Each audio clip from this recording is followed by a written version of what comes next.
Good day mga Ka-Konek, mga friends in YouTube. This is Ed and welcome to my channel. Welcome to EdzTV'72. So today guys, I'll show you a product that I bought from Shopee Express. So sa mga baguhan pa lang dyan, please don't forget to subscribe and don't forget to hit the bell button para ma-notify ka on my next unboxing feature of my channel. So guys, ano nga ba ito nabili ko? So this is a hard disk drive docking station SATA or serial ATA to USB 3.0 adapter. So gagamitin natin ito for my hard disk drive na ginagamit sa mga PC externally para ma-read ang kanyang data going dun sa ating PC or laptop. So paano? Simulan natin ang unboxing feature. Let's go! So this is the package that we've been received from Shopee. So UGreen ang kanyang product description. Gawa siya ng UGreen. So well known ito sa mga iba pang gadgets. So naka-plastic siya. So let's begin. This is the package that we received. So naka-box siya. So, as usual, meron siyang thank you card. And then meron siyang tie-wrap. Tie-wrap yata ang tawag dito. Ayan, thank you card. Okay, guys, tie-wrap. So, this is the main unit. So, UGreen, USB 3.0 SATA hard drive docking station. Blah, blah, blah. So, ayan ang kanyang diagram, oh. This is the SATA external drive docking system. Laptop, meron siyang USB connector, and meron siyang power. So, made by UGreen. Let's see what's inside the box.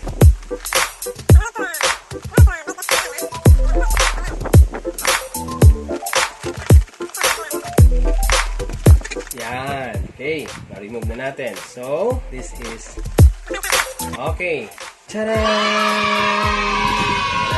So, naka-plastic pa siya ng magandang klase. Tcharam! Okay, so guys, as you can see, pwede siya sa mga 2.5 inch. And then, pag 3.5 naman, pupus lang ng ganon. So, nandito yung USB connector na 3.0. Power M3. So, on-off button. And then, meron siyang indicator sa harap. Let's check the other unit. Power adapter. So, maganda yung design niya, oh. Maganda yung quality ng kanyang build. So, hindi siya yung mga pipitsugin type ng materials and design. Oh, meron siyang power adapter. And then we have the USB cable for connection to PC and the docking station. So let's see, check natin. Siya, around 1 meter.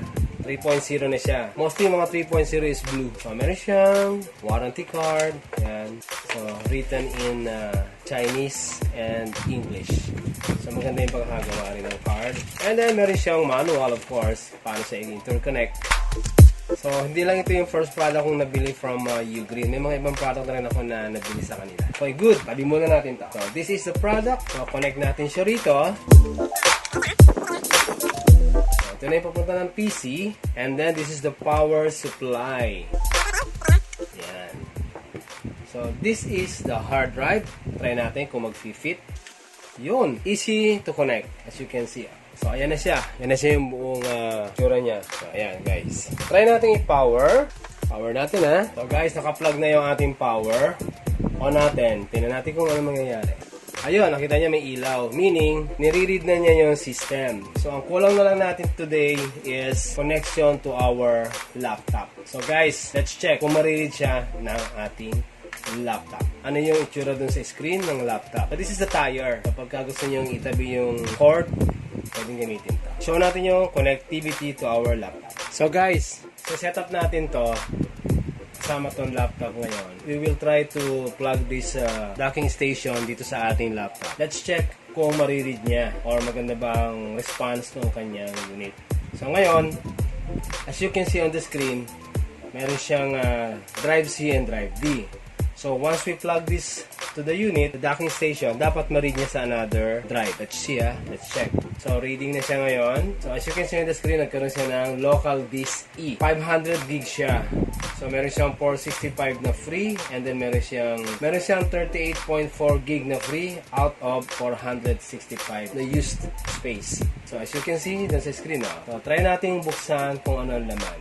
Kita niya, may laman siya. Local disk E. So, nandito yung kanyang mga programs, kung ano man yung hard drive na dyan. So far, so good. Mabilis yung response time niya doon sa pag-read. And I think magiging maganda yung ano nito, yung performance nito. Then we will see na lang later kung ano talaga yung, in the long run, how good this product is. But according to the review, napakaganda ng kanyang comment sa mga ibang nakabili. So guys, I hope nakatulong ako sa inyo na makapagbigay ng idea dito sa product na to. And you can have your next purchase based on this. So it depends on you kung type nyo rin. But for me, initial impression, okay siya. So guys, thanks for watching. And if you're not my subscriber yet, don't forget to subscribe and hit the bell button para ma-notify ka on my next video upload ng unboxing features. So you could try my other videos also dun sa aking video microphone na ginagamit for vlogging. That is one of my unboxing previously done on this channel. So guys, thanks for watching. God bless. Bye-bye.